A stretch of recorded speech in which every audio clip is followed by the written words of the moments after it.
Hi everyone, स्वागत है आपका R S creation study channel में। तो आज का हमारा जो टॉपिक है, जो हम डिस्कस करने जा रहे हैं, वो है राजमोहन वाइफ। ये एक नॉवल है जो पब्लिश्ड हुई थी 1864 में, और इसके जो राइटर हैं वो है बंकिम चंद्र चट्टोपाध्याय। और ये नॉवल बहुत ही ज़्यादा इंपॉर्टेंट इसीलिए हो जाती है क्योंकि इसको माना जाता है first Indian novel in English. मतलब किसी इंडियन ने जो है पहली बार इंग्लिश में नॉवल लिखी थी, तो ये हर स्टूडेंट के लिए बहुत ही ज़्यादा इंपॉर्टेंट हो जाती है। तो अब हम इसकी समरी स्टार्ट करते हैं। तो ये कैरेक्टर लिस्ट है इधर, और ये जो हमारा प्ले है, इसकी जो मेन प्रोटैगनिस्ट है, मतलब मेन हीरोइन है, वो है मातंगिनी। तो मातंगिनी के बारे में हम लोग थोड़ा सा पहले जान लेते हैं, क्योंकि इसके ऊपर जो है सिंगल क्वेश्चन आ जाता है सिर्फ और सिर्फ मातंगिनी के ऊपर ही, जो कि उसका कैरेक्टर स्केच पूछा जाता है एग्जाम में। तो मातंगिनी जो है एक 18 साल की वुमेन है जिसकी शादी हो गई है, और ये जो है बहुत ही ज़्यादा खूबसूरत औरत है, और ये बहुत ही ज़्यादा सुंदर है देखने में। तो ये जो है बहुत ही ज़्यादा, ये जो है एक नए तरह की हीरोइन दिखाई गई है इस प्ले में। न्यू हीरोइन जो कि मॉडर्न है, मॉडर्न इंडिया को रिप्रेजेंट करती है, ठीक है। जो कि टिमिड नहीं है, वीक नहीं है, जो कि बहुत ज़्यादा स्ट्रांग है और स्पिरिटेड है। और पूरा का पूरा प्लॉट जो है अपनी काइनेटिक एनर्जी से, मतलब अपनी एनर्जी से ये पूरे के पूरे प्लॉट को बहुत अच्छे से इसने जो है संभाला हुआ है। पूरी पूरी स्टोरी जो है इसी के ऊपर बेस्ड है। और इसका जो इसको जो है, ये सिर्फ और सिर्फ राजमोहन की वाइफ ही नहीं बताई गई है यहाँ पर, लेकिन स्पिरिट बताई गई है, personification of modern India itself. मतलब ये जो है मॉडर्न इंडिया को दर्शाती है।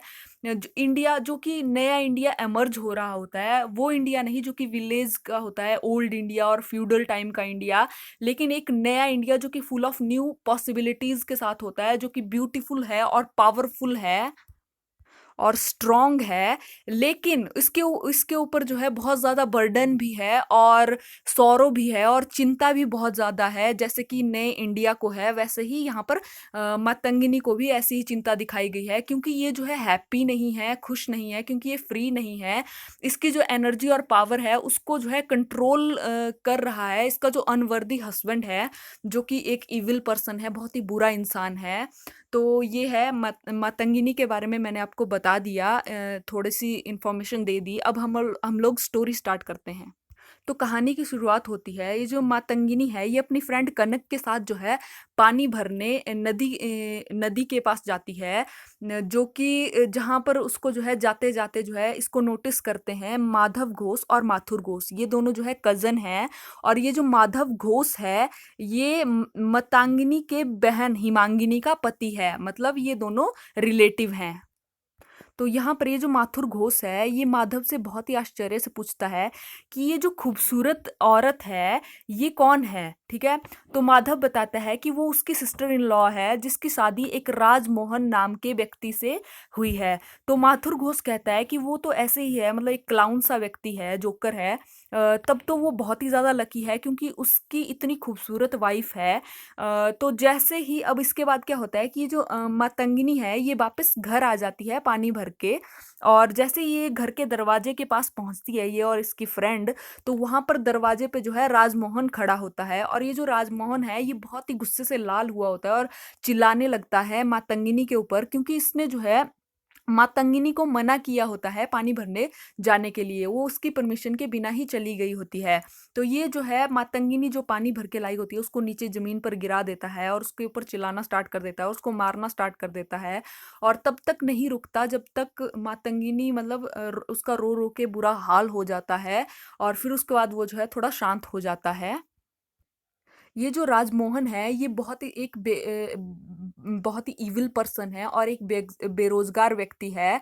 तो कुछ दिनों के बाद क्या होता है, जो मातंगिनी है ये अपने मायके जाती है, तो वहां पर इसकी ये जो सिस्टर है हिमांगिनी, ये भी आई होती है अपने मायके। तो ये हिमांगिनी से रिक्वेस्ट करती है कि वो जो है अपने पति माधव घोष को बोले कि वो उसके पति राजमोहन को जो है जॉब दिलवा दे, क्योंकि ये जो माधव घोष है ये अभी अभी बहुत बड़ा जमींदार बना होता है। क्योंकि इस माधव घोष के किसी अंकल की डेथ हुई होती है, उसके कोई बेटा नहीं होता, तो वो अपनी सारी की सारी जायदाद जो है माधव घोष के नाम कर देता है मरने से पहले। और उसको बोलता है कि वो जो उसकी बीवी है उसकी देख रेख करेगा, और उसको जो है उसका जो खर्च का वहन करेगा, ये इस शर्त के ऊपर उसको पूरी पूरी जायदाद दे देता है। तो माधव की जो है एक तरह से लॉटरी लगी होती है, वो बहुत ज्यादा रिच इंसान बन गया होता है। माधव जो है एक बहुत ज्यादा जेंटलमैन दिखाया गया है यहाँ पर, जो कि इंग्लिश एजुकेटेड पर्सन है, जो कि बाहर से पढ़ के आया है और बहुत ही ज्यादा जेंटलमैन दिखाया हुआ है। तो ये जो है बिल्कुल राजमोहन से बिल्कुल अपोज़िट है। तो ये जो माधव है ये राजमोहन को जॉब दे देता है। इसका जो नई-नई ज़मींदारी बहुत ज़्यादा इसके पोज़ेशन में ज़मीन आई होती है, तो एक ज़मीन होती है जिसकी देख-रेख के लिए राजमोहन को रख लेता है, वो कि जो कि राधागंज में होती है। लेकिन राजमोहन जो है, राजमोहन बहुत ही ज़्यादा मतलब शकी किस्म का इंसान होता है, तो इसको लगता है कि ये इतना बड़ा फ़ेवर कर रहा है, तो पक्का मेरी बीबी और इसके बीच में माधव के बीच में कुछ ना कुछ खिचड़ी पक रही है, मतलब ये दोनों इन दोनों का अफ़ेयर चल रहा है। तो राजमोहन जो है इस जॉब को लेने से इनकार कर देता है और कहता है कि वहाँ पर मेरे रहने का कोई प्रबंध नहीं है। तो माधव बहुत अच्छा इंसान होता है, तो माधव जो है उसके रहने का प्रबंध भी कर देता है और वहाँ पर उसको जो है कुछ ज़मीन उसके यूज़ के लिए मतलब उसकी खेती के लिए दे देता है। तो अब जो है मजबूरन राजमोहन को ये जो जॉब है ये एक्सेप्ट करनी पड़ती है। तो राजमोहन एक बहुत ही ज़्यादा ईविल और लालची किस्म का इंसान होता है, तो राजमोहन अपनी बीवी पर शक तो करता ही करता है और उसके साथ-साथ वो जो है माधव की पूरी प्रॉपर्टी को भी हथियाना चाहता है। तो राजमोहन जो है अब साजिशें करना शुरू कर देता है और वो जो है 2 व्यक्ति होते हैं, रॉबर होते हैं मतलब लुटेरे होते हैं, सरदार और उसका असिस्टेंट होता है भिक्खू। तो इन दोनों को हायर कर लेता है और इन दोनों के साथ जो है प्लानिंग करना स्टार्ट कर देता है माधव की प्रॉपर्टी हथियाने के बारे में, उसको लूटने के बारे में। तो जब वो लोग प्लान बना रहे होते हैं तो ये जो मातंगिनी है ये उनका सारा प्लान सुन लेती है। जो वो लोग प्लानिंग कर रहे होते हैं तो वो क्योंकि वो जो है क्योंकि ये जो मातंगिनी है ये माधव को जो है प्यार करती है, इसके ऊपर इसको बहुत ज़्यादा क्रश होता है और इसको बहुत ज़्यादा पसंद करती है।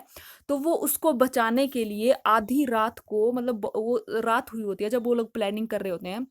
तो वो आधी रात को जो है जंगल से होते हुए माधव के पास चली जाती है और माधव और अपनी बहन हिमांगिनी को जो है सब कुछ बता देती है जो कि प्लानिंग कर रहे होते हैं वो लोग। तो माधव जो है अपने जो व्यक्ति होते हैं उसके उनको तैयार रखता है और ये जो इनका प्लान होता है राजमोहन और सरदार का ये फेल हो जाता है और जो माधव के व्यक्ति है वो चोरी होने से बचा लेते हैं। तो राजमोहन का सारा प्लान जो है फ्लॉप हो जाता है। अब यहाँ पर जो मातंगिनी है वो जो है माधव को जो है अपनी फीलिंग्स बता देती है कि वो उससे प्यार करती है और उसको मतलब सब कुछ सच बता देती है और उसको प्रपोज़ कर देती है। लेकिन माधव जो है कहता है कि ये गलत है क्योंकि वो एक जेंटलमैन होता है, तो वो कहता है कि उसका मतलब उसकी कुछ ड्यूटी है, उसको जो है अपनी बीवी के प्रति ड्यूटी है और वो उनको निभाएगा और उसको भी जो है और वो उसको नहीं अपना सकता है। तो मातंगिनी जो है बहुत ही ज़्यादा दुखी होती है और वो जो है वापस घर जाती है और वापस घर जाते-जाते वो जो है बहुत ज़्यादा तूफ़ान आया होता है, बारिश हो रही होती है, तो वो बहुत मुश्किल से जो है घर पहुँचती है।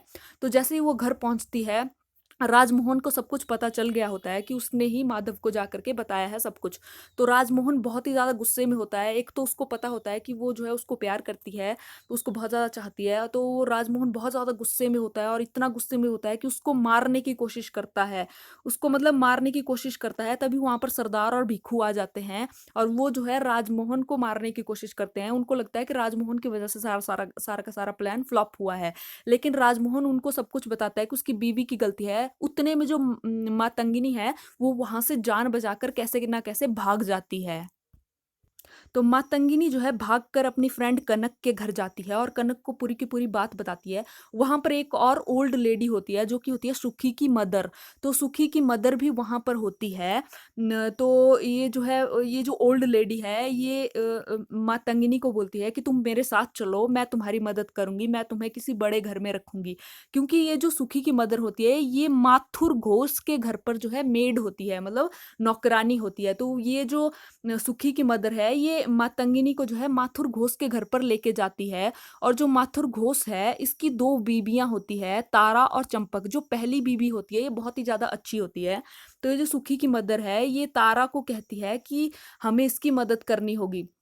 तो तारा जो है अपने पति को कहती है कि आप जो है मतलब इसको यहाँ पर शेल्टर दे दीजिए, हम इसको कुछ दिनों के लिए रख लेते हैं और खाना और कपड़े दे देंगे।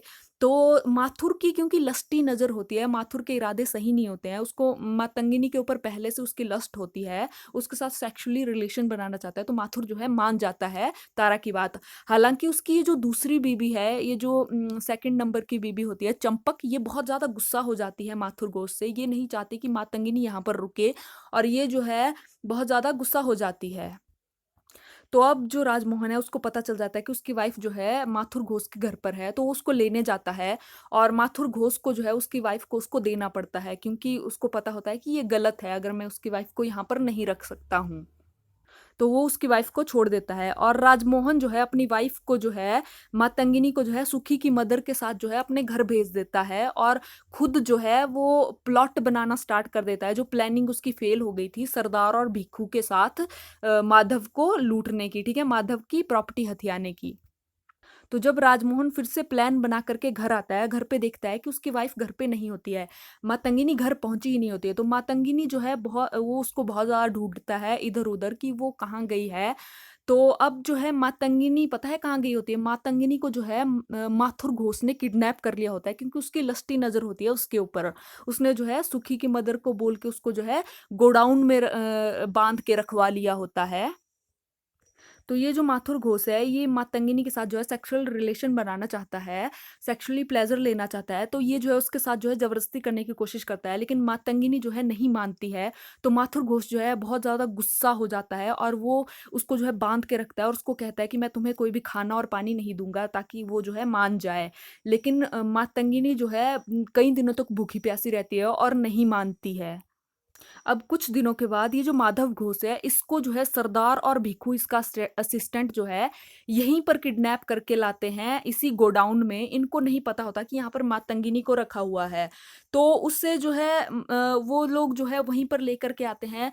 जब सरदार उसके साथ जो है बातचीत कर रहा होता है उसकी बसीहत के बारे में, मतलब नेगोशिएट कर रहा होता है कि तुम जो हो बसीहत हमारे नाम कर दो, अपनी विल को जो है तुम जो हो अपने हमारे नाम कर दो तो हम तुम्हें छोड़ देंगे। तो इस सरदार और भिखू को जो है बहुत ही जोर से एक औरत की आवाज सुनाई देती है गोडाउन से, जो कि मातंगिनी होती है, ठीक है। लेकिन उसके बाद जो है इनको जो है एक परछाई भी दिखाई देती है, जिसने एक जो है लालटेन लिया होता है हाथ में, जो कि गोडाउन की तरफ आ रही होती है। ये जो परछाई होती है, ये लोग सोचते हैं, सरदार और भिखू सोचते हैं ये एक भूत है और वहां से डर के मारे भाग जाते हैं और माधव को वहीं छोड़ जाते हैं, ठीक है, बंधा हुआ। तो तभी माधव जो है बहुत ही हिम्मत करके देखता है कि ये औरत कौन है। जब वो अंदर आती है तो वो औरत होती है तारा, माथुर की बीवी, पहली बीवी। तो तारा उसको छुड़वाती है और उसके बाद जो है, क्योंकि तारा को जो है शक हो रहा होता है, क्योंकि उसका जो पति है वो बहुत दिनों से बहुत ज्यादा चक्कर काट रहा होता है गोडाउन के। तो उन लोगों को पता चलता है कि उसने जो है मातंगिनी को वहां पर बंदी बना करके रखा है। तो माधव घोष और जो तारा है वो मातंगिनी को छुड़वाते हैं और उसको जो है खाना खिलाते हैं और उसको जो है माधव अपने साथ अपने घर लेकर के चला जाता है, अपने घर लेकर के चला जाता है। और उसके बाद क्या होता है उतने में ही ये जो भिखू होता है इसको जो है पुलिस पकड़ लेती है और भिखू जो है पुलिस को सारी सच्चाई बता देता है कि उन्होंने किस किस को किडनैप किया था और उन्होंने कितनी चोरियां की है, कितने रॉबरी की हुई है। और ये मैसेज जो है माथुर घोष तक पहुंचता है, क्योंकि माथुर घोष भी इनके साथ मिला हुआ होता है। क्योंकि माधव को जो प्रॉपर्टी है वो उसका अंकल जो है सिर्फ और सिर्फ माधव के नाम करके गया होता है प्रॉपर्टी। तो माथुर घोष का भी इसमें नाम होता है और वो माथुर घोष का नाम भी ले लेता है। और सरदार को भी पुलिस पकड़ लेती है और राजमोहन को भी। और उसके बाद जो माथुर घोष है ये बहुत ज़्यादा सदमे में आ जाता है, इसको जो है बहुत ज़्यादा मतलब गिल्ट महसूस होती है, इसको लगता है कि अब इसको भी पुलिस पकड़ लेगी और इसके बारे में सबको पता चल जाएगा। तो ये जो है सदमे के मारे जो है खुद को ही मतलब पागल हो जाता है और खुद को जो है फांसी लगा लेता है और खुद को जो है मार देता है जो माथुर घोष है। तो इसके बाद एंड में दिखाया गया है कि ये जो मातंगिनी है ये माधव घोष के घर पर नहीं रहती है, उसके बाद वो चली जाती है अपने फादर के घर रहने के लिए। और इसकी जो डेथ है वो बहुत ही यंग एज में हो जाती है। तो यहाँ पर जो है राजमोहन वाइफ की समरी की एंडिंग होती है। तो अब हम इस नॉवल के मेन थीम देख लेते हैं, क्योंकि मेन थीम देखना बहुत ही ज़्यादा इंपॉर्टेंट होते हैं। थीम जो है उस टाइम की सोसाइटी को दिखाते हैं।